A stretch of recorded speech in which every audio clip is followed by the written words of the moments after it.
We ready? Okay. I Pledge allegiance to the flag of the United States of America and to the republic for which it stands, one nation, under God, indivisible, with liberty and justice for all.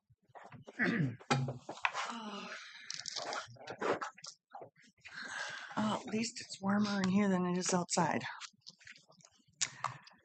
Okay, first on our agenda is to review and approve the agenda. So move. Paul Second. and Warren. Any discussion? Just noting that I did add one item under the county commissioners form. Okay, yep. All those in favor say aye. Aye. Opposed? Carried. On to the consent items. So move. Warren Second. and Paul. Any discussion? All those in favor say aye. Aye. Opposed? Carried. Okay, on to the issue form. Why don't we take care of these judicial ditch 60 right away? So on February 17th, we're going to hold a joint meeting that we thought we were going to hold on December. Mm-hmm. So currently you have 2 members, you need to have 3 Mm-hmm. for all the joint ditches between Polk County and Red Lake County. So JD 60 is east of Crookston, goes north up into north towards Parnell and then into Red Lake County. That joint ditch 64 between Crookston and Mentor, close to Markham Corner, that goes into Red Lake County. We have joint ditch 71 that runs along the eastern border of Red Lake County, Chester Township. So that's why you had yourself, Commissioner Lee, Commissioner Reese, and then the third was Mr. Holy, who's no longer with us. So you need to have a third person. And what you're doing, whether you want to do it for the entire year or you just want to do it for your next meeting, you need to appoint one person between Mr. Strandell, Mr. Wilhite, or whoever's sitting as of February 10th, Mr. Holy's. Mm-hmm. When is this meeting? 17. At your board meeting on the 17th. Okay. The next one. So, Because it would be in, well, it's in Mr. JD 60's in Mr. Wilhite's district. oh, okay. So the So- other one's in Mr. Reese's district and one's in your district. Mhm. So So actually it Not- should be not Gary saying then. who it should be, I'm just saying it's in his district. Well, that's what we usually do is if it's in your district, it's your committee. Does it take action? Mm-hmm. I'll move to name Gary to the Okay. position. Second. Okay. Okay, so Warren makes a motion seconded by Paul to appoint Gary to the Judicial Ditch 60 committee. Any other discussion? All those in favor say aye. Aye. Opposed? Carried. Easy peasy. Thank you. Now I can go back to my other job and I'll be back at 9. Okay, thanks. Okay, Paul, you got anything? No, except that they did, the West Central Board did meet, and it's nice to see that we have that scheduled. Mhm. Finally, a court date. I was out of town that day on vacay, so no, that's all I have. Okay, Warren? At that West Central meeting, the date was set for the court appearance when their judge will act on this is April 17th. That'll be in Clay County Court in Moorhead, 1:30 p.m. If you want to be, that's a Friday. I will be there. And in that process, they were going to have to send out some letters and notification letters to 19,500 people. Yeah. And the court is going to pay for that, but then they will bill the West Central back.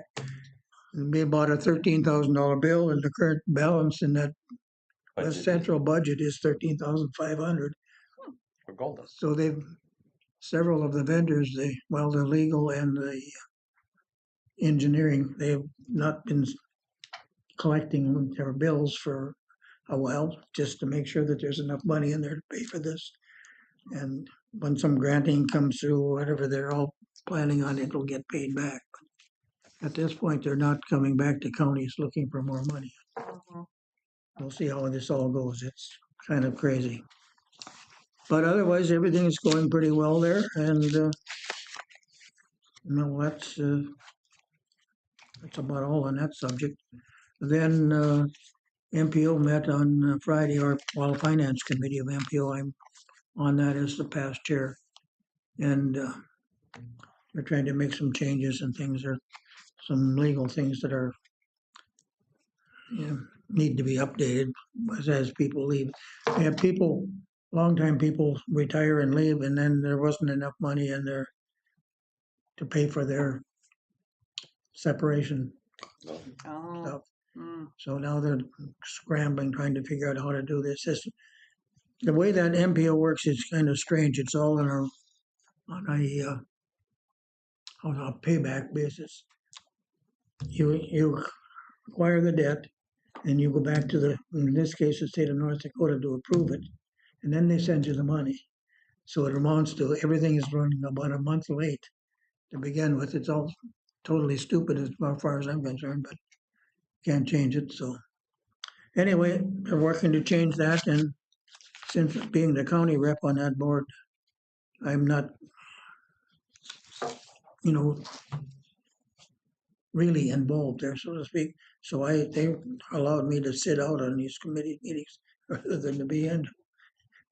And it goes on forever. I mean, this new director, he just does not miss a thing. He's really good, but never misses a point.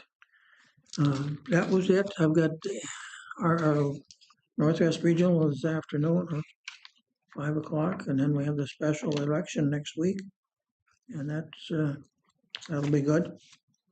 See, he will take office immediately, will he? Or does it? We have, Whoever wins, yeah, whoever wins will take office immediately. Or does it have to come for some board action or something no, here? it's whenever they get sworn in. you probably swear them in after the canvassing Mhm. is done. And Canvassing is on Wednesday. Wednesday. I think in talking with Sam, the idea was to do it for Okay, first thing on the 17th before your board meeting. Right, that's right. Mhm. good. Yeah, because that's what we've done it. I mean, a lot of times before is right before a board Mhm. meeting. So Okay, it's enough. okay. Ugh. So I had AMC Board of Directors, and so now actually on there, I am no longer our district rep. I serve as the chair of the Policy, Health and Human Services Director. So Teresa, being she was our alternate, now she is the delegate now for our district. So there's a lot of beginning of the year things to do, and but we did take some time just to talk about the things that are going on in the state, and what people are seeing, and because the board you've got your metro and you've got your rural, and there's definitely difference of what we're seeing here versus what the metro counties are seeing. um, and it's hard when you're seeing things on the news or on social media. You're only seeing snippets and of trying to really figure out what is real, what's the truth, and what the whole story is behind things and stuff. And then we did talk about kind of some of our legislative priorities. Spent some time with, with the software programs, and I think you got your Minnesota Counties um, magazine. So we're really pushing, to get that taken care of, especially, with the MAFA program coming, January 1 of 27 now is, less than a year away. So, and then I had intercounty, we had our yearly board training. This time it was kind of about our financial management for the board for dealing with nonprofits. And then we had our audit report, which, was a clean audit. Everything is looking good. We've got a really good, um, um, employees there and stuff. So, and then I had a MAFPA workforce meeting, and just kind of trying to figure out how because we know with the MAFPA CWDA coming in that it's going to require more time, more workforce, and that's just not there, and how, especially with child protection, it's a unit that burns out, and what can we do to help keep the employees that we do have, and and then to make it more appealing to other people to go into that field too. I think that's going to be a really difficult Been a thing. stepping stone for a lot of those Hmm. people. Yeah, and um, I was talking with someone, and they said, that kind of like the average for child protection worker is like 2 to 3 years, and they get burnt out. Mhm. Because I mean they do see some really terrible things, um, unfortunately, but um, it's we have to try and be creative and figure something out, and but um, it's just this whole MAFPA um, law is a big lift, all the way around, from every aspect of it. So, and then after that, then I had the AMC, the long term service and support meeting. We're kind of trying to figure out yet, trying to zero in more on what we want to emphasize more with the legislature this year, and where we can prove and to show the legislature where there would, if we do these changes, that there's going to be savings. And listening to some instances that some of the like the social service directors and stuff brought up in the meeting, and I was kind of listening to the meeting as like a taxpayer versus a commissioner, and I was just very frustrated because I'm like, no wonder we're in the situation we are, because I mean there's some of these cases where I think we're providing services that are not necessarily needed, not to the extent that they are, so I mean I think, unfortunately there are going to be people that they're not going to receive the services that they are now, but it's like, do they actually need, or should they be getting those services? So and then after that, then I hopped onto another meeting with our alternative productions, and we just kind of we talked about like they've got different locations throughout the state, and so like they are located like in Brainerd and St. Cloud, so they do have some clients and some um, employees that are like Somali or Hispanic and stuff, and just of you know, and not just like because of what's happening now, but just any time of what we should actually be doing as an organization for the safety of our workers and clients. Um, because especially when with the clients, um, they thrive on predictability and you know this the repetition. And if you have something that comes into their area that disrupts that, it's detrimental to them. And so to try and prevent that, um, that um, upsetting event, to come into where they are, and just the safety factor, all the way around. So, um, and then I had a TZD meeting and still working kind of on our strategic plan. Had a really, really good discussions. And so one of our kind of our goals are with seatbelts. Our seatbelt use, I mean, is good, but it's not at 100%.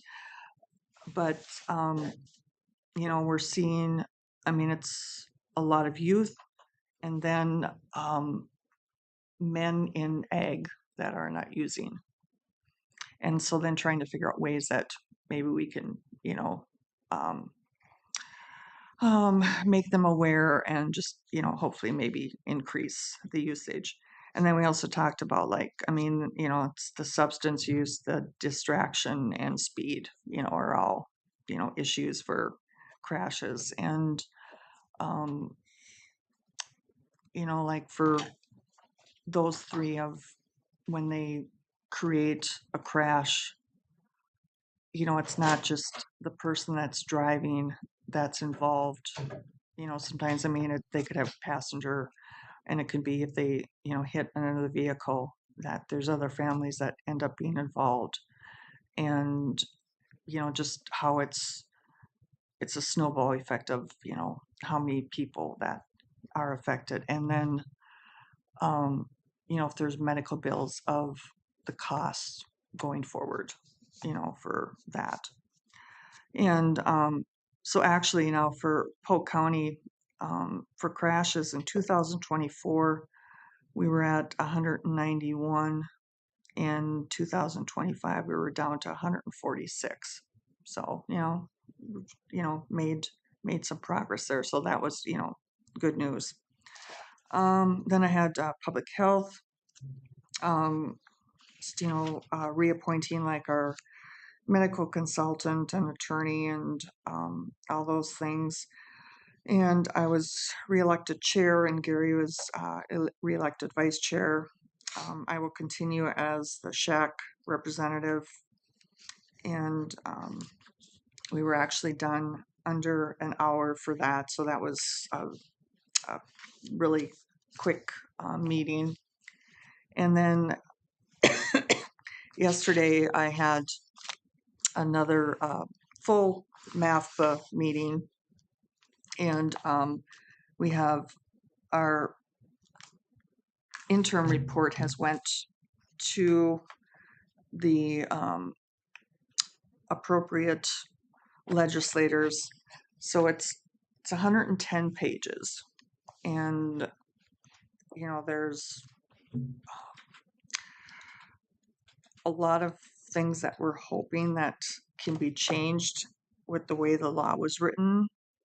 So we'll see what the response is coming forward from them. And like I said, I mean, there's just still a lot of things that, um, we're still working through yet on that. So,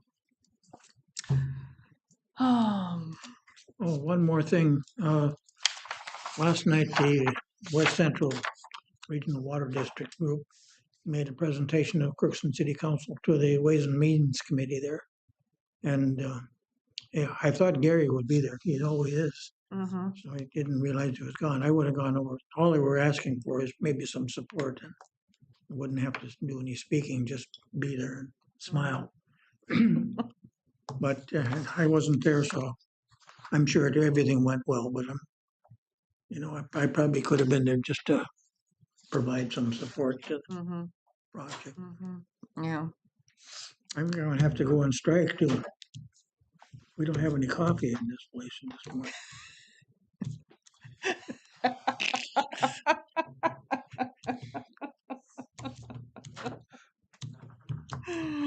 Oh, well, let's see here.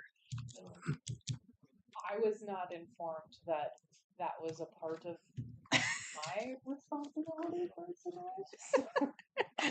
Otherwise, I would have done I that. said nothing. I'm still saying nothing.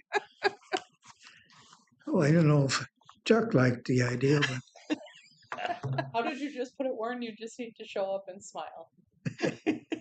He's going on strike first. Oh, well, since John's not here yet, so why don't we just take a break until John shows up? So okay. we shall be back. And hope and we'll not have coffee yet, but Okay, I'll take it.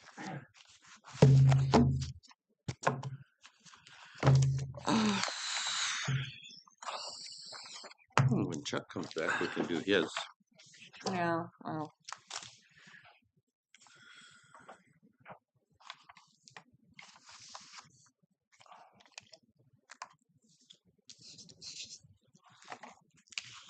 Will this fob automatically, Tim?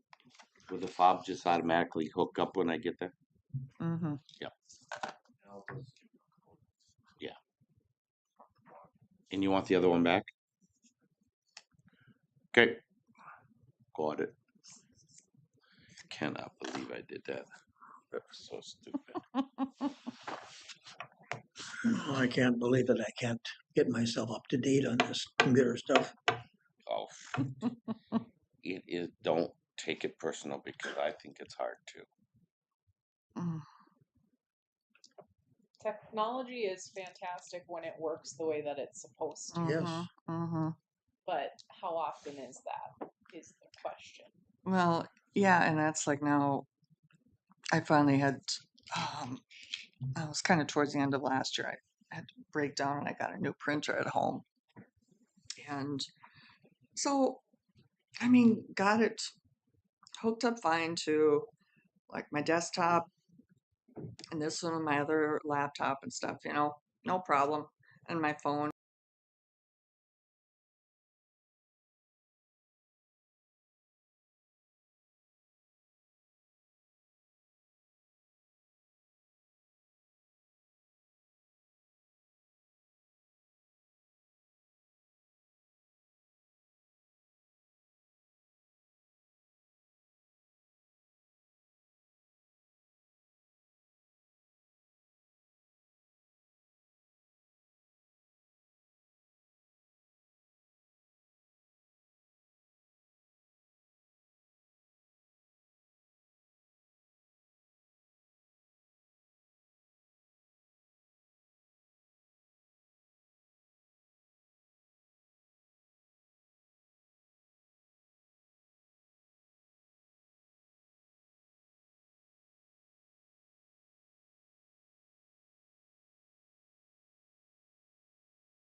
advertising salesman.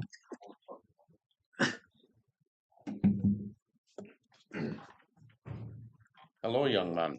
Hello, how are you doing? I'm great, thanks. Shouldn't sit on the phone. It's not good.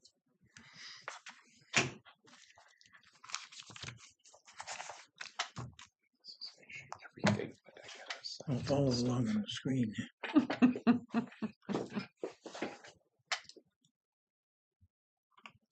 There you go. Okay.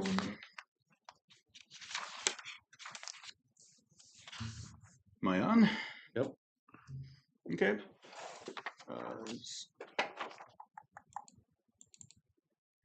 Is the first item on the agenda the video? Update on Update. 2024 grant. Okay, so as far as the grant is concerned, we had two grants. The one was the bag opener, was primarily the bag opener and the fine screen. The bag opener's been working well. That's been online for a while. And so what that's doing is a lot of these garbage bags that get used at the plant or around the 6 counties are designed not to break. You know, no one wants to pull their garbage out of the can. Everyone remembers the videos. You pull the garbage bag out of the can, the bottom falls out all over the floor. It's always been a challenge to get the materials out of the bags, so that all the other equipment downstream can remove the metal, the aluminum cans, the plastic bottles, that sort of stuff. So we put that bag opener in, and what that does is inverts the bags. Basically, there's combs that come down, hold the bags in place, and there's a drum with knives on it that rip that bag, it's held in place, and then turn it inside out and lets all the contents be free, and then the downstream equipment can find what it's looking for and sort it. And so that should increase our recyclables out of the garbage. We don't run it on the recycle stream because we don't want that in bags. So that's been online now since a little before the end of the year. The other part of that was a fine screen. It had 2 decks. We get a lot of things that are sorted by size, but when it sorts by size, only one, whether it's the length, width, or depth of the material, if any of those fall into that, the whole size, they'll fall through. So a 6-inch, 8-inch long thing, if it's only 1 inch in depth or in length, it's going to fall through that screen. So we have another screen there that will, instead of allowing the stuff to get vertical and fall through, it lays it flat and shakes it across. And so we're trying to kick those things that are on one side small enough to fit through the other equipment, put that back in the stream. So a lot of that is really flat aluminum cans. We see the energy drink cans when they get flattened, sometimes they'll fall through, so we're missing that aluminum in there. Water bottles, especially the plastic is so thin that when it flattens out, it acts like paper. It'll actually bend around the shafts and go through holes that shouldn't. And so that's kicking that back in. We can run that on the recycle line. We wanted to run that on the garbage line, and we haven't been able to because we're taking the stuff off of there and then blowing it back into the system. And there's too many weird things in the garbage that fit in that size that come through too quickly. It just plugs up. As soon as it starts to plug a little bit, it cuts the airflow, and then everything starts settling out. So we will have a company coming back, and they're going to replace that pneumatic conveyor, is what they call it, the blower and pipe, and they're going to replace that with a belted conveyor, and we're going to run that across. So that'll be a project we'll have to do here coming up. So that's kind of where we're sitting with that grant, very close to completion. The other grant was the robotics grant, and for organics. And then we were doing some work at the compost facility, putting down a concrete pad, and then switching from a static windrow system where you just pile it in long rows and we have that turner that goes and mixes it up, to being able to do it in what they call an air static pile system. So you put in bunker walls, you build big piles with pipes at the bottom, you blow the air into it. That's what that turner would be doing, is aerating and fluffing that material. If we're blowing air into it, we're managing the moisture, we can speed up the composting process. we don't have to turn as much and we can go a lot deeper than we can with the windrow system. And so that allows us to put more material on the pad at one time. With the tariffs that we incurred on the robots, we had asked the MPCA if we could take the concrete pad portion and apply some of that to the tariffs. And they were willing to do that. The board, I brought that up to the board before of approving some of those change orders and doing that work contingent on the state approving it. When they did, then we signed that and let that go. So right now we're in the process of trying to get that $230,000 tariff on the robots back. We believe that was assessed in error. The tariffs are supposed to be on the metal used in it, not the metal product value, is how we interpret it.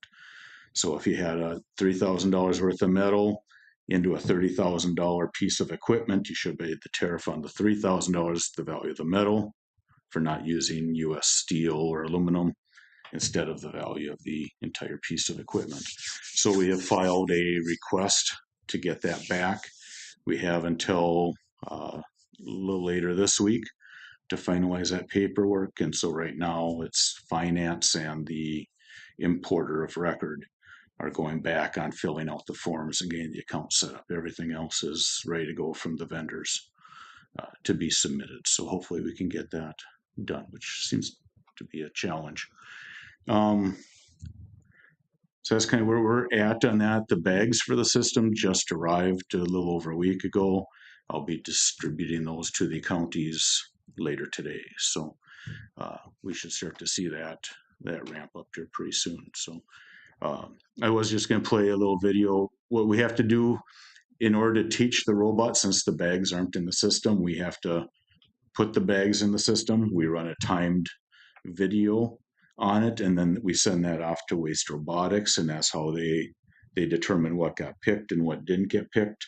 They go back and they upload all of those images of the materials that didn't get picked to tell the robots this is what we're looking for. So we keep doing that. So this is just one of those training sessions here. Hopefully I can get this to open. I hate doing these live video things and having technological issues. So hopefully this will work, and it won't. Do you want to buy the 90? Okay.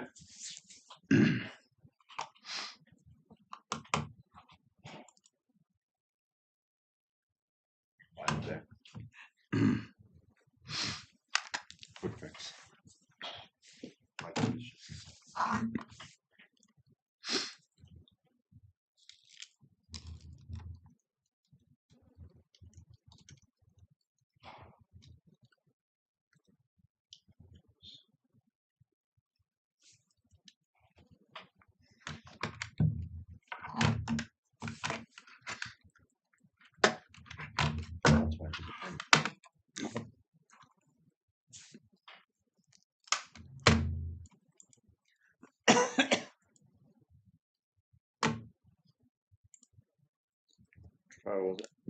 For the board, there you go. Nope, down one, right there. There's that one.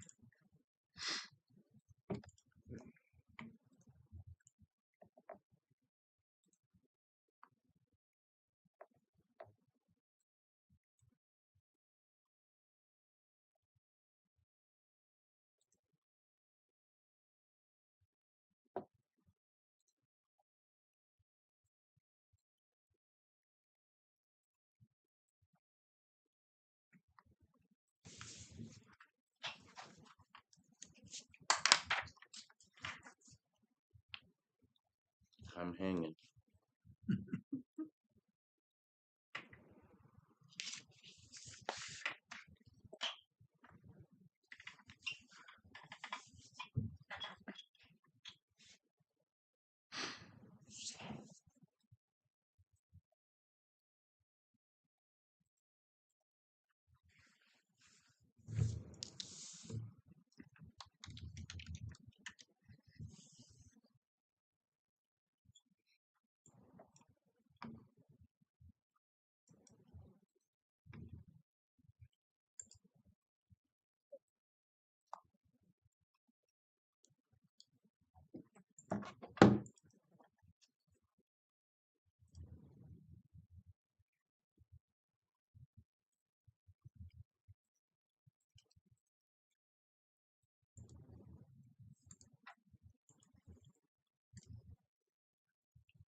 So this is on the garbage run that we're doing. This is trying to find cardboard that we can compost that wasn't picked, and green bags right there. You can see it through one out of organics.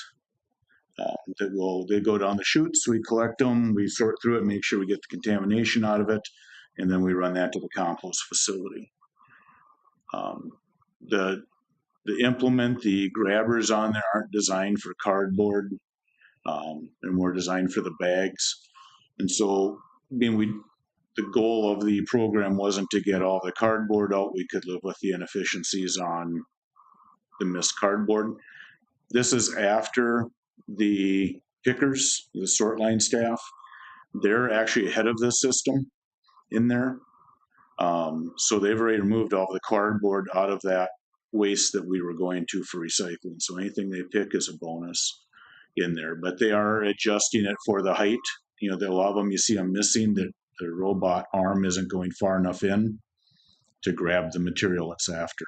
You saw it pick a red bag in there. We're not sure what it saw that it picked the red bag. There might have been something next to it and it got the bag by mistake. Not real clear on what they're doing. But again, it's the train sessions. You can see some of the green bags go by.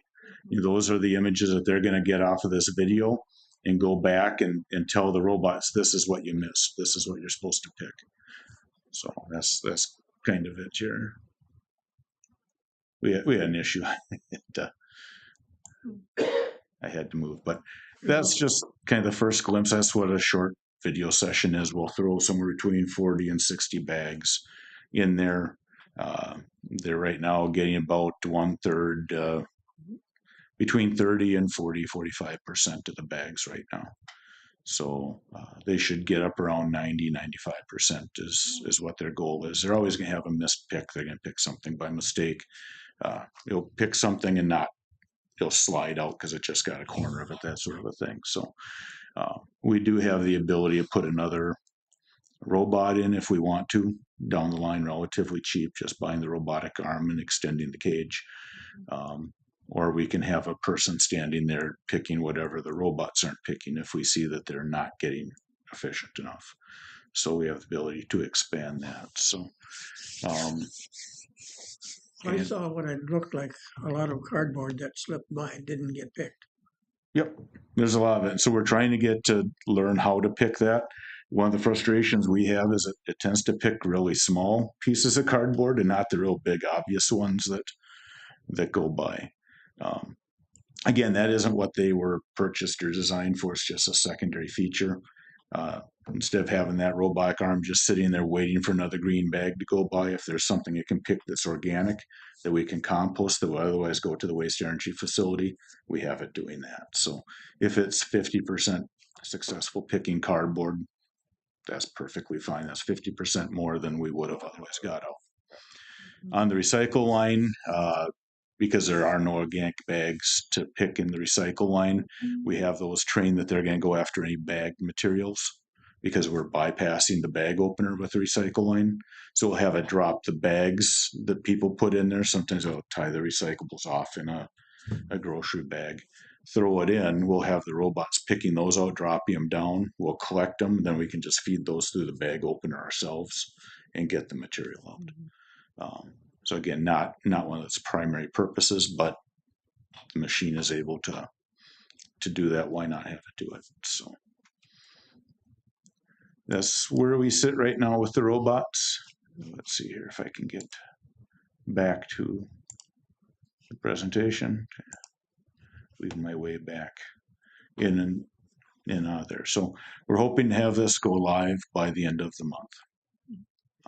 Start getting the bags out there now. I did a presentation over in Clearwater County last week, distributed some bags just to help them get up and going, hoping that those will start to trickle in here and the robots will have something to do. So be interesting to see how long that lag time is from the time you get the bags out to when you start seeing them come through the system. Any questions? On staffing, have you had to keep your current staff, or you reduce staff, or? No, we haven't reduced any staff. We've been running understaffed for quite a while, and honestly, until the last few months, we have not had a lot of good applicants coming in to fill some of the positions. We had kind of a slew of them in the last couple months.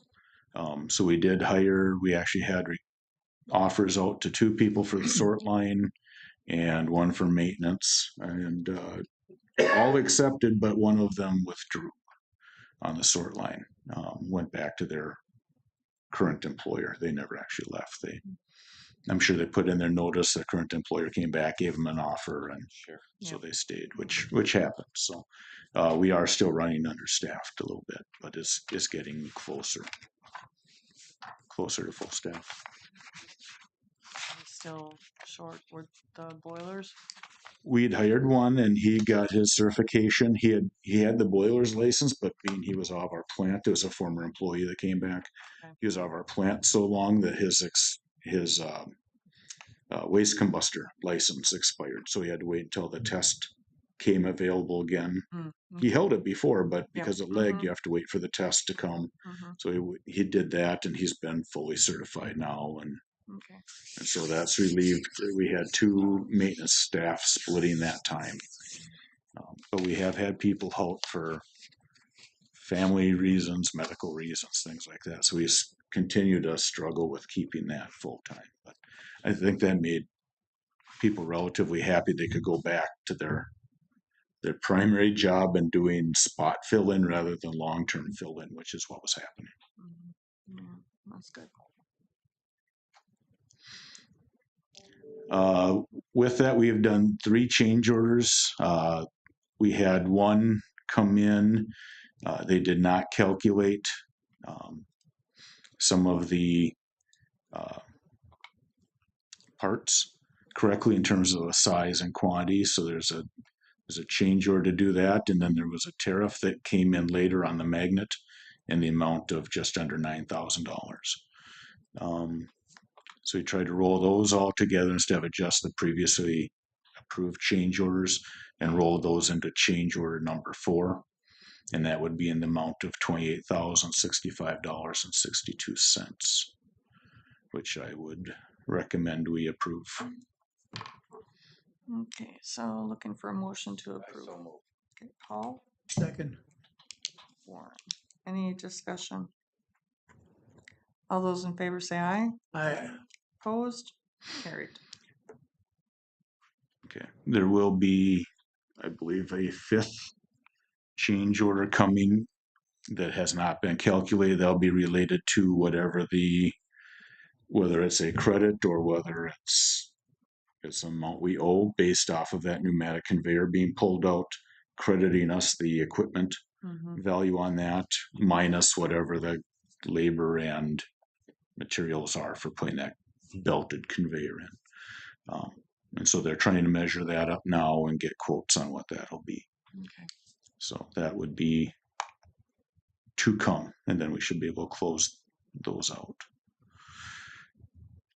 The last item I have is for now, would be to change a tip fee for single stream recycling to charge by the ton. What I'm recommending is we increase the tip fee from essentially 0 to 150 a ton effective in 2026. A lot of facilities that process recyclables have a tip fee per ton. Then they give back a credit for a revenue sharing on what the value of the material is. And then they charge them for the contamination percentage, which is a convoluted way of just coming up with a tip fee that's flat. So the ones I've seen, this seems to be in the ballpark of what the net of other facilities are charging. Right now, we do not charge a tip fee for the single stream recyclables to the 6 county group. Only those groups are outside the county. We've been charging the MSW tip fee to them. The reason I would like to get this done now is because the way we're doing it is absorbed in the tip fee for the garbage. And if it stays that way with this EPR law that goes into effect, getting 50%, 75%, or 90% of the tip fee, if the tip fee is zero. If we have the tip fee on the books, then it's 50%, 75%, 90% of 150.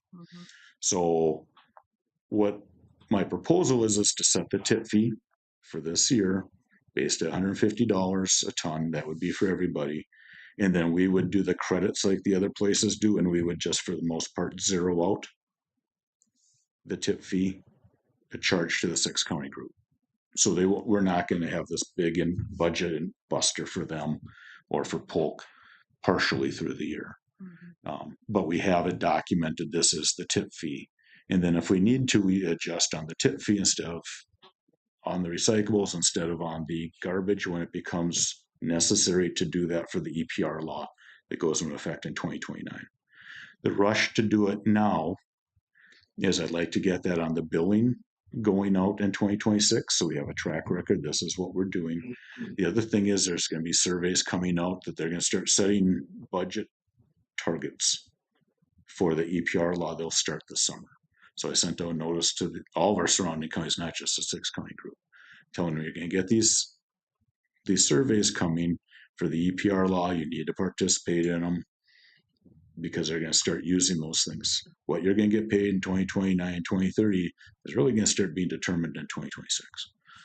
So I'm just trying to set us on the footing that it doesn't look like we're doing things at the last second, that this is something that's been approved and this is how we're doing it and is accounted for in their budgeting. Because the other facilities are going to have this. We're unique in how we do things with the 6 counties. So then the 150 would also be for the non-group? Yes. Okay. And would they be charged the 150 or they would still be the 92 for 20? I charge them on the 150. It's not a big volume right now. Okay. We have one entity comes in and they bring in maybe 10 tons. Okay. So they see $600 change. Okay. Okay. Since it's February, it'll be retroactive. Work that in, or we just start February? I would do a retroactive for 2026. So we'll just do it. And I do have a meeting with the 6 county solid waste administrators this afternoon. I was going to explain it to them so they understand what they're going to see on the bill. Right. Yeah. Okay. So need a motion to approve the $150 a ton single stream recyclables.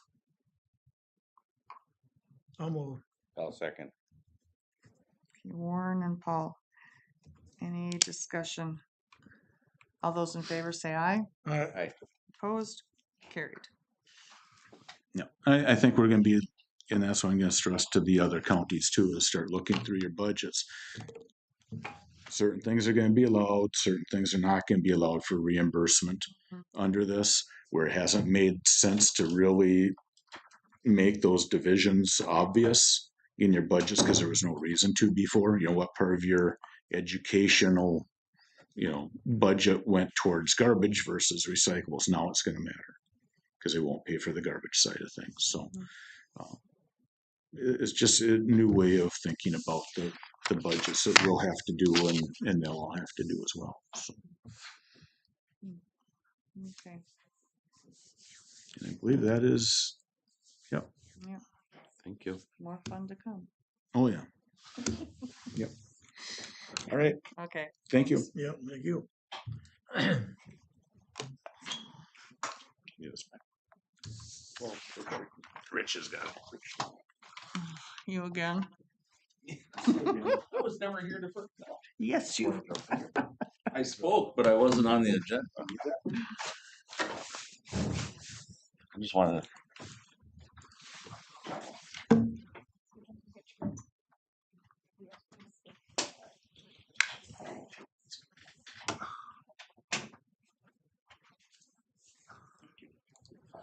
Okay. Let the fun begin. So We've approved Group 1, which is all the ditches within the Sand Hill River Watershed District for redetermination of benefits. And so what you have in front of you now is all the ditches in Group 2, Group 3, Group 4. And so, County Ditch 70, which was missed in Group 1. And so what we need to do is approve the orders for those ditches and allow the chair of the board and the director of property records to sign each order. Okay. And so you have the ditches listed in each of the groups, just so you know. You have 4 motions, one for each group, and then one for County Ditch 70. Sure. Any questions?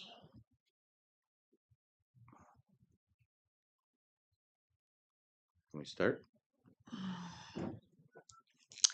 Okay, so first is a motion for the ditches in group 2. I so move. And I second. That's number 7 up there, correct? Correct. That's what we're talking about. Yep. Okay. Okay, so Paul and Warren. Any discussion? All those in favor say aye. Aye. I, Opposed? Carried. Number Okay, 8, Group 3. okay, now group 3. must be my turn. Yep, Okay, I did. Second. Warren and Paul. Any discussion? All those in favor say aye. I, Opposed? Carried. Okay, Group 4. I move. second. Any discussion? These are your recommendations. Yes. No. All those in favor say aye. I, Opposed? Carried. And then County Ditch 70. That would be in Warren's area. oh, I move. I second. You just had that figured out just right, didn't you? Any discussion? All those in favor say aye. I, Opposed? Carried. You touched them all. Holy smokes. Mm, Okay. That's why the packet's only 253 pages. Only. Mm-hmm. I can't say I read all those pages. We had to, You read one of them, and you read them all. we are helping Potlatch with their work I see over that. in Bemidji. Okay, next. So the roundabout, all the items are okayed by the contractor and our office. And so we submitted a final voucher for their signature. They've signed off on it. And so we need approval for myself and to sign the certificate of performance, and myself and the county administrator to sign the final voucher. The contractor was Glade Construction Incorporated of LaPorte, Minnesota. They have completed all the work as required on the contract. Original contract amount 2.63 million. Final contract amount 2.88 million. Some extra ditching, some extra lighting issues that came up were the main culprits, and then just typical overrun stuff with pavement. So I will move. Second. Paul and Warren, any discussion? All those in favor say aye. I, Opposed? Carried. over the past 10 years, we've been the lead on trying to get a grant so that we could replace the Neilsville Bridge. And this year, Norman County had some technical assistance funding that they didn't spend on a different project grant that they applied for. So they have grant money sitting there through the state to help pay for submitting the grant. So they are going to be the lead. And so takes a little bit of stuff off my plate. It's for the Neilsville, Hendrum, and Georgetown bridges over the Red River. You have the letter of support, and so we just need approval to have the chair sign the letter and submit it, a copy, or give me a copy and submit the original to the Secretary of Transportation, Sean Duffy. Okay. I'll move. Okay, Warren, Second. seconded by Paul. Any discussion? All those in favor say aye. Aye. Aye. Opposed? Carried. We have a maintenance worker retiring the end of April, and so I need approval to fill that position and have HR do what HR does in order for us to get applicants. Who is that person? Mike LeBlanc, he's out of the Crookston office, or Okay. Crookston shop. I move. Second. Now you're out of sync. Okay. Was Any I was discussion? distracted. All those in favor say aye. Aye. Opposed? Carried. So you have two resolutions in front of you. Basically, the board has to approve posting our roadways at 10 ton, which makes them legal year round. And the reason we're doing it is if you look at CASA 19 right here, we had 19 from 75 into East Grand Forks posted at 10 ton. We did the hot in place on it last year. Pennington and Red Lake both have their portion at 10 ton, and then their roads in both directions 10 ton, so it only makes sense that ours be 10 ton as well. So we're adding this chunk of 19 to our 10 ton system, and then the same thing for CASA 8 coming north out of McIntosh into Red Lake County. Red Lake County's road is 10 ton as well. And so the first resolution is 2025-07 designating CASA 19 as a 10 ton route year round. I'll move. Second. Paul and Warren. Any discussion? All those in favor say aye. Aye. Opposed? Carried. These are no-brainers. Yeah.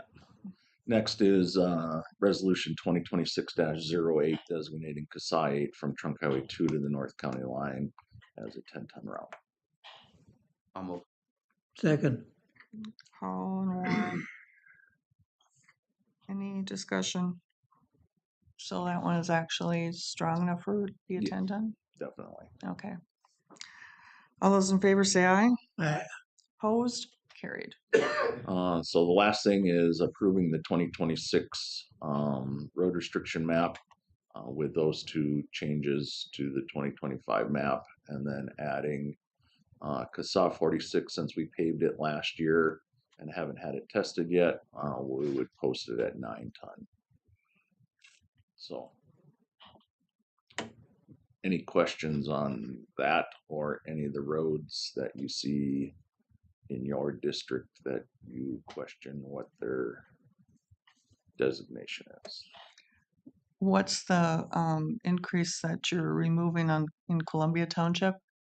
So when we when we did the bridge project Mhm. over the railroad, Yep. remember we designated that half mile of township road as 9 tons so the contractor could get there. Well, Oh, that's put it done, back. that's done. So it's just Okay. going to go back to a 5 ton roadway. Okay. Okay. Okay, so looking for a motion. I move. Second. Warren and Paul. Any discussion? All those in favor say aye. Aye. Opposed? Carried. That's it for me. How did we get so far ahead? Thank you very much. Yep. Mm-hmm. Could call the others to come in if you want. I can go down to see Jake for a minute. Sure. Can we get our coffee first? Sure. I think we better get it. Yeah, there. Yeah, there are. All kinds of problems. Don't want Warren to go on strike, so. Well, let's see. I was trying to Steiner copy. It's not. Okay, you are next, so let's I do was gonna say. you. It's never. Nothing is gonna be your fault. There you go. Yeah, no, it will be. There's been plenty of things. Are we on, or is it blanked out? We're rolling. Okay. Thank you, Warren. Sorry. Held up talking business here in the hallway, sorry. I was on at 9:30. Wow, you guys have Yeah, Fast. we're glad You're you're here. Thank you. We got ahead real quickly because we were only like 5 minutes ahead. okay. So All right. So I think the first thing on our item, first thing on the agenda was to get approval for the county ditch levies for 2026. I have, I'm going to probably need to rely on Annalee is here with us to help speak to questions because this is first time here on that. If you scroll down, it might be included in the. And it's really little. Oh, yeah, I know it. I have a printout. I don't need to print. Okay. I have So, Should just describe Can what we this can we is. Sure. print it any Yep. smaller? So, yeah. Well, we have a lot of county ditches. So this is essentially the same action that we ask for on a yearly basis. This is the breakdown of each county ditch and the levy request, which approves me to put these on as special assessments in the tax software for taxes payable in 2026. It was a collaborative effort this year between Abdo's team and myself and Stacy to look at the ditch balances. And so what we're always evaluating is the actual cash balance of each ditch and how much we need to levy to try to bring the balance as close to even as possible. We traditionally, this board has tried to keep the ditch assessments at $5 per benefited acre or less. And as you can see, there are some ditches that have much higher balances. So even at that cap of $5 per acre, we won't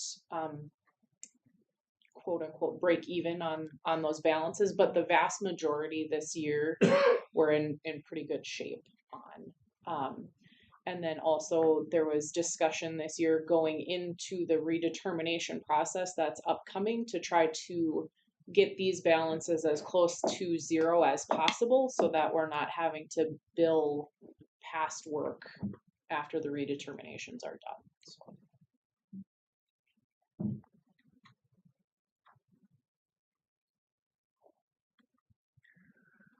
Yeah, I mean, I think that, you know, the balances are definitely looking better than they have recently. So I think, you know, shows you've done a lot of work on them. What's the payback period on this usually? It's 1 year. Well, 10 years or 20 so or- these are the annual assessments. Yeah. So these are 1 year, and unless I mean they would get treated as a delinquent if they didn't get paid in the 2026 taxes payable year. Some of the projects, though, obviously you can see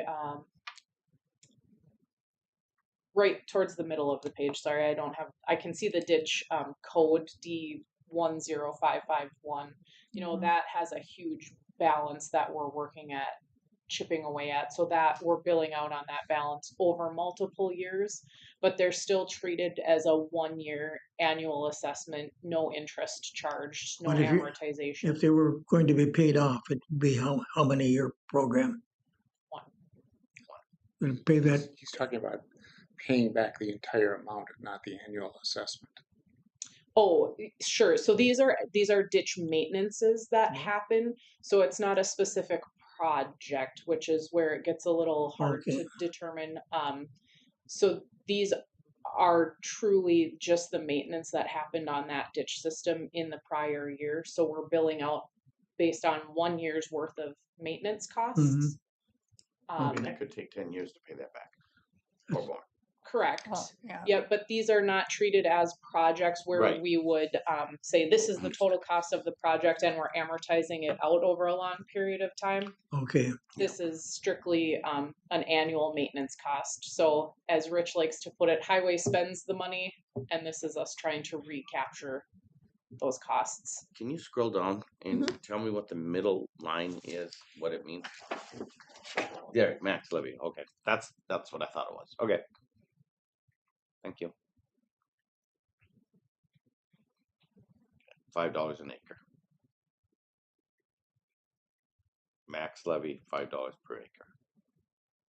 Yeah. Mm-hmm. Okay, thanks.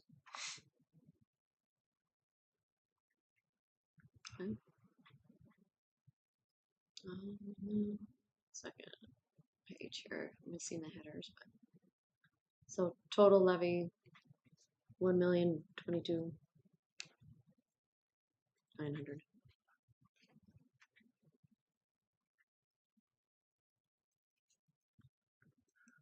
Okay. Any other questions on that?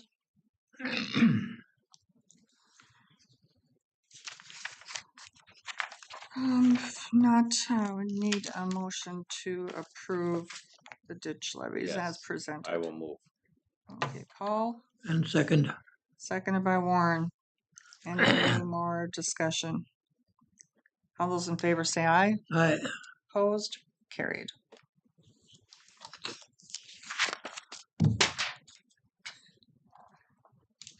She's getting feisty. She's throwing things Yeah, around. I know, it's just kind of how my week's been going. Only Tuesday. Yeah, I know. Don't remind me. Okay, so the next item on the agenda is we are bringing you the Abdo services agreement for proposals. So let me make this a little smaller so we're not getting blasted with it. You make it a little bigger. Now you want? I wanted to just fill the whole street. Okay, no, it's fine. Okay. Good for the street.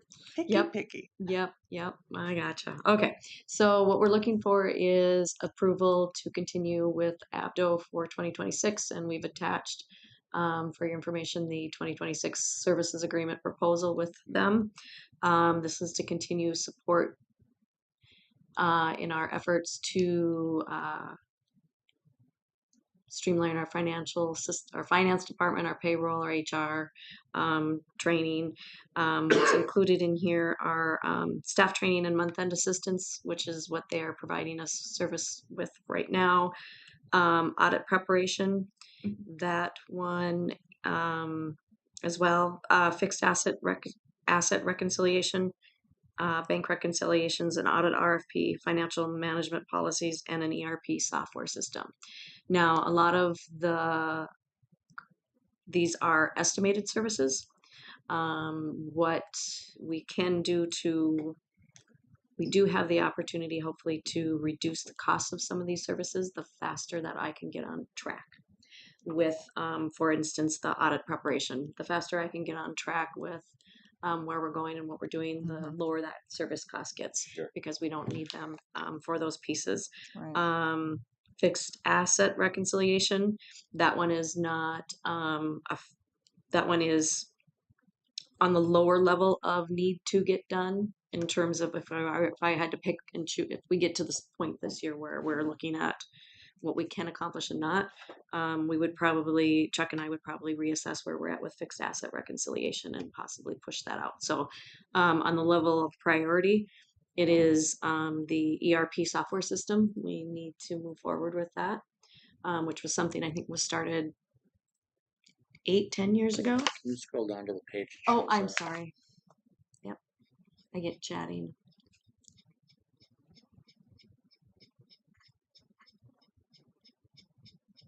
Okay, here we go. This ERP software, priority-wise, that is one piece that will help us immensely get to where we need to be going in the direction that we have started. Then the other piece, again, where we can reduce the costs, or really getting me back on track so that we are able to do the month end. They're helping us with my education, my information. The audit prep, we definitely can influence and bring those numbers down. And these are not just, I don't anticipate audit prep needing to go into, like, this is not a one-time year, but we just need to get through the place that we're at These right are now. estimated maximums. Thank you. Right. Yeah. Okay. These are estimated maximums. Thank you.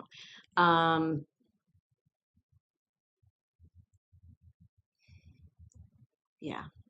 Do you want to add anything? Yeah, what'll come after this, once we know priority of the services that we need from ADDO, we've got some staff positions to deal with, the vacant position under Stacy. Probably look at a few other things that we're contemplating. And the getting into the software, the RFP, I feel we really need to get going on that. Stacy obviously wasn't here in 2018. And you see the $16,000 number there for the assistants. We're going to just pick up from where we left off because we did an RFP. I remind the board that was $135,000 going for through the RFP process. Internally, frankly, nothing has changed. I'm sure the two softwares that we ended up looking at have improved. Probably the costs have changed. Our only circumstances that are different is that we've now committed to the UKG product for HR and for payroll, whereas in 2018 in the RFP we were looking for an integrated system. So I'd like to get us started on what the two softwares that we came down to can do, rather than try to start an RFP process all over again. We've been horsing around with this for almost a decade now. So if we're gonna go, we gotta get going. Right. Yeah, we've been spinning our wheels too long already. Yeah. And kind of going back to, we're working on, we'd asked for an assistant payroll, assistant finance director. That getting that position in is key to also bringing down these costs. I mean, one could argue you're just flopping, but really ultimately it's about getting away from these services. This is not, something we're going to keep doing. It's just, we right now are in the transition of bringing in change and streamlining and getting ourselves to doing business in 2026 the way we should be. But in order to do that, with all of the things that are going on internally, and as we address places that we need to have time and effort in, we need some extra support while we really dig into doing that. It's impossible to manage the day-to-day stuff and try to implement all of the pieces of the puzzle that we need to put into place. And then have time for dialogue and structure. So that is really, but I mean, my goal is not to have the county spend this, but right now I'm kind of stuck. When you compare what we've used from them in 2025 to what we would use in 26, about the same, more, a little bit less. We're hoping for less. We're hoping for less. Right. Yeah. Yes. We're Right. hoping for less. Okay. Yes. Because again, like the fixed asset reconciliation part, we need to have that. Yeah. That is not, that can move to 27 and we can reassess that. So it's really, the ERP system is important, the audit prep, getting staff in and get this training so that we are doing these things and have the staff, so that I have the staff to be able to accomplish some of these things. That is part of it, is we are not staffed to the level that we need to run a finance department the We're way not we gonna need it. waste the money. It's you're gonna do your best not to waste the money, and I think No, that's the most no, important No, thing. and we don't want to keep having to do this. And And say what we're trying to do is stop wasting money. Stop the wasting money. Mhm. Yes, I yes, agree. We need yes. to do these things in order to be efficient and actually Exactly. more I agree. Yeah. contemporary. You'll notice that we do not have a banking Oh, RFP yes. in there. We do. And that's because we've already gone through it with the change from Bremer to Old National. It was a lumpy transition. Mhm. There's still some ongoing concerns there, but to go back and try to do that again right now, Not. we just moved it to the back of the line. It'll come, but if we're going to do software, then let's just get it set up so Mhm, that we can do the transition mhm. You're on track. Right. if we have to do a If transition. we have to do it, because what it amounts to is you've got so many different software additions on top of that we are managing because this finance system can only do this piece, and we've got all these other parts and pieces we're paying for services for, and it gets to be it's not efficient. It also is a management, from an IT standpoint, not desirable because you've got so many different pieces. Just to print a check, we had to get another software rather than it being one. We've got satellite systems that some departments are using and some are not feeding in, and it is not.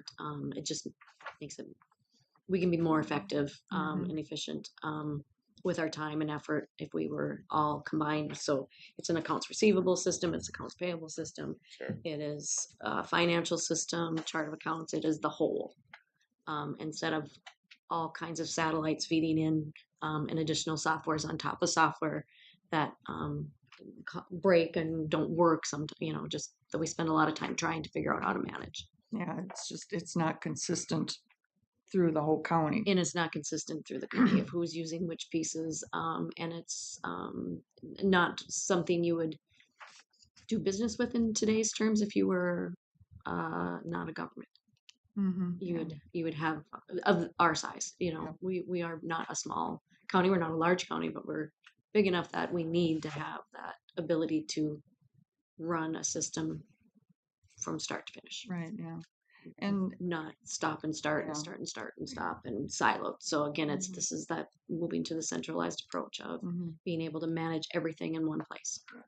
and and this is not everything that you do either. I mean, there's so much more. So I mean, comparing, what this is costing us to another person, I mean, this isn't everything that that person would do. I mean, there's so much more. So, you're getting more for the dollar than Yeah, we spend a lot of time trying to fix all the different third-party softwares that are trying to feed in, and we're trying to manage those technical issues on top of the finance tech. It just is everybody's spending an exorbitant amount of time on these, and then not everybody's using it, and it doesn't work the way we need it to work. So we're fighting against it. Yeah. And it just at the end of the day is not where we want to go. Well, yeah, and then like when I was in here the other day, and even like we have an issue with wiring. Yeah. I mean that's It's just part of it. yeah, but I mean, that's not something that unless you're in the finance department, you're not aware of it. Right. So there's a lot of things that happen behind the scenes. Yes, there are a lot of things. Yes. This So actually came to us in November, and we've gone back and forth on it a few times, and finally we got to get going on it because we're now into month 2 of 2026. So that's why it's here today. You'll probably be seeing some more stuff coming pretty soon. Yeah. Well, I mean, we're moving forward. we are. Yes, we are. we are. We are. And we are moving forward. And each time we look at something or we make a change to something, it brings up other things. Yeah. So it's just a constant. Okay, I lifted this up and went. Okay, now we got to deal with this today. And so all of those things, which are good things, we're having difficult conversations. We're really looking at what we're doing. We're analyzing it. We're trying to get it on page and centralized. But it takes time to have those conversations. And for me, I'm months going into month 7. There's just a lot of knowledge on things that I'm also trying to build because I don't have the history here. So it takes longer. It's not just, oh, I know what that contract reads, and oh, I know. It's learning baby steps and evolving. So there's just a lot that we've got going on. Yeah, and how and some of it's being done very quickly and without a lot of, we're moving. Yeah, and how people interpret things. And how people interpret. Yeah. This employee that you'd be looking to hire, what kind of credentials would you be looking? We haven't For some with decided that some- yet, Warren. We'll bring it back to the board. Yeah, we'll bring it. We're hoping to have that done really soon. Okay, Yep. I was, just wondering about what kind of education and experience and that kind of stuff. Yep. I would be hopeful to have it, some of that accounting background, payroll background piece of it. But it's, as everybody knows, finding those technical folks and with that experience level can be a challenge. But I just need a go-getter. Yeah, and that's like, you needed time to figure out what you did need, or do need, I should say, so. Yep. But, yeah. So that's kind of where we're at here. Okay, so, I guess I'm looking for a motion to approve this work agreement with Abdo. I'll move. Warren, Okay. seconded by Paul. Any more discussion? All those in favor say aye. Opposed? Carried. Thank you for the support. Oh, no Appreciate it. problem. Have a good day, everybody. Remember, if you find a way to clone yourself. Yeah, careful. See you later. Richard? Scroll down to your stuff. Good morning.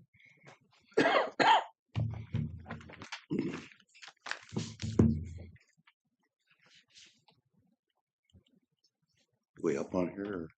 You're Yeah, next. keep going You just have down. to keep going down.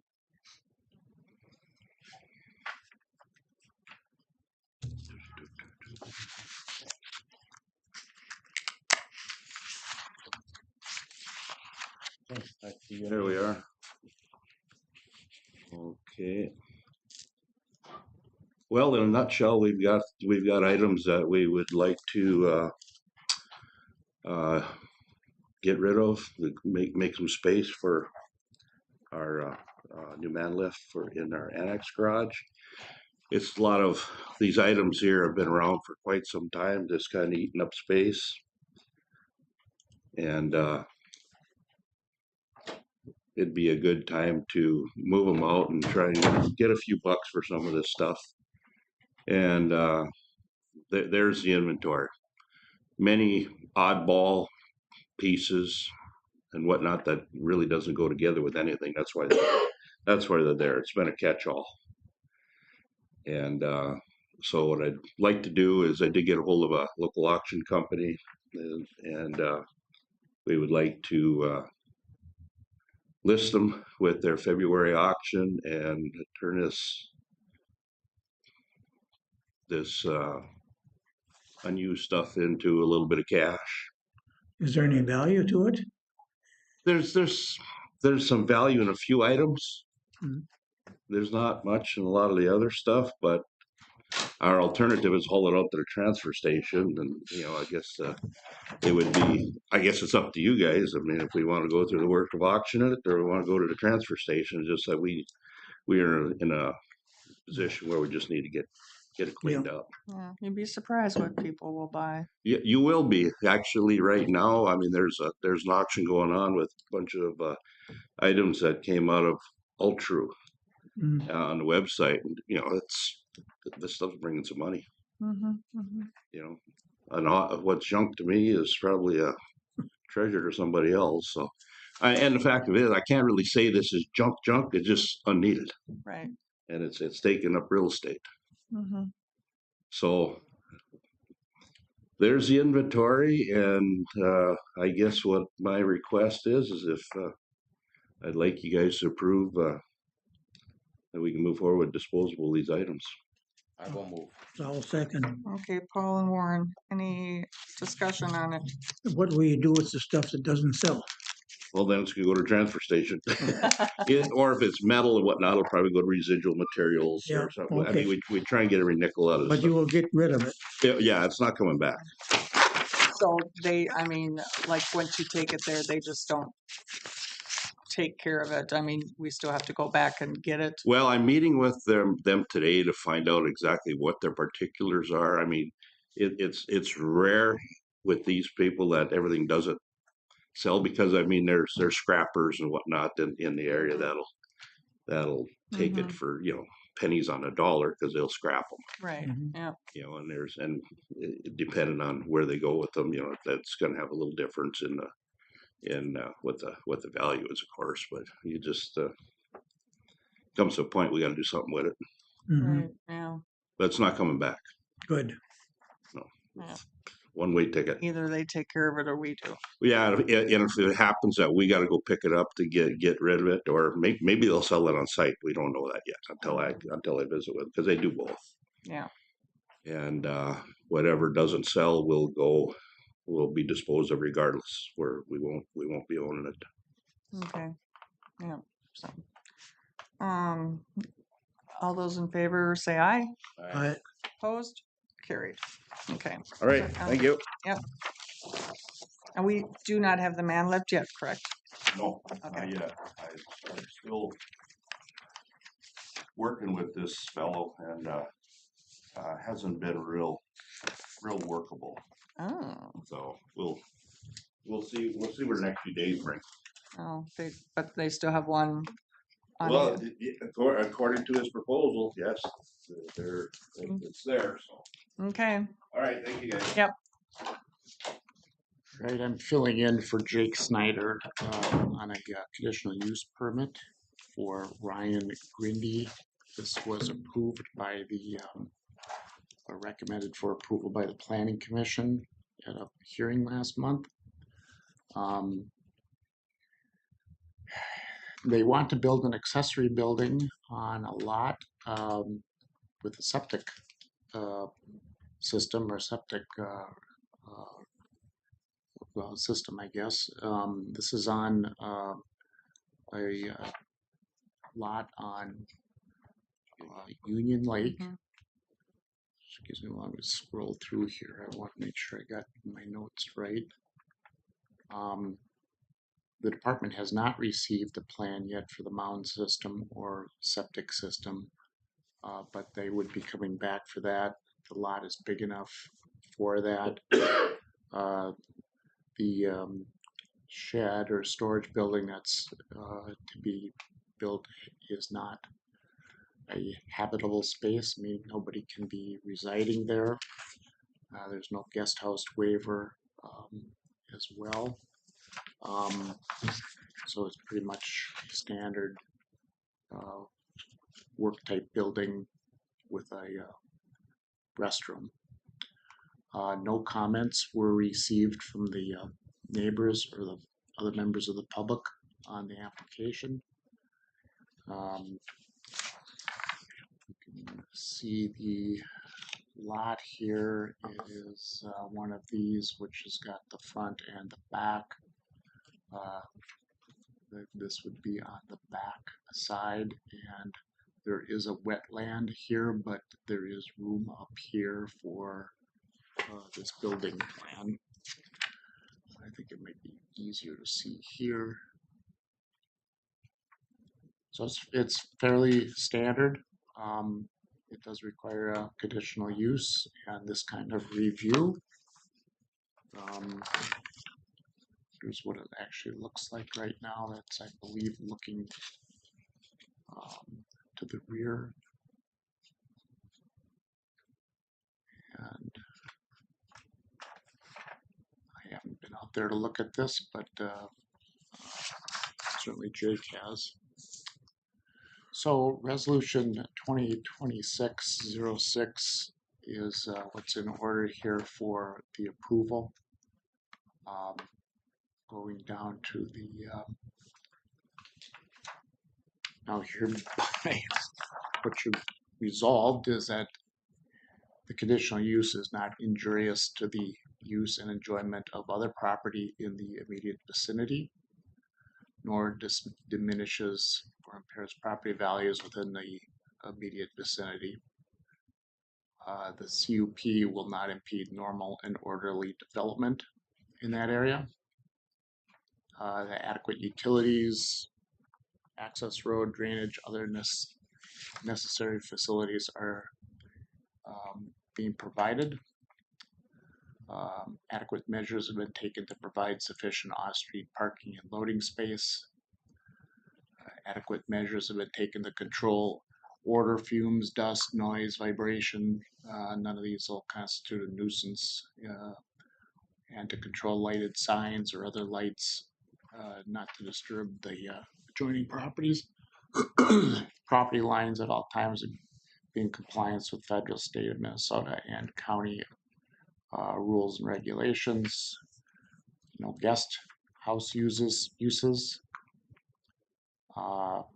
Septic design will be provided from a licensed professional. It's in accordance with the CUP conditions, and no future development shall be allowed in the lot that would exceed 25% impervious surface requirements. The conditional use will be void 1 year after today if it was granted and not used.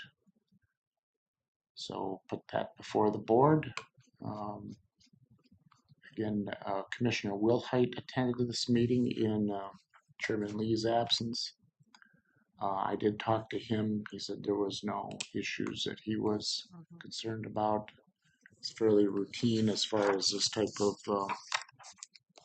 proposal is concerned. So I guess that leaves just discussion and consideration of the resolution. Okay. So looking for a motion to approve the CUP here for the hooking up the septic to the accessory structure. I'll move. I'll second. Warren and Paul. Any discussion on it? Yeah, these are just just a typical CUP. We've been seeing a lot of these. All those in favor say aye. Aye. Opposed? Carried. Okay. I believe that is it for today. Oh, You'll be busy at the next meeting with the ditch hearings. It's a social services board day too, so it should be a longer one. relatively full morning. But the fact that we're getting out of here in an hour and 37 minutes does not mean it has not been busy.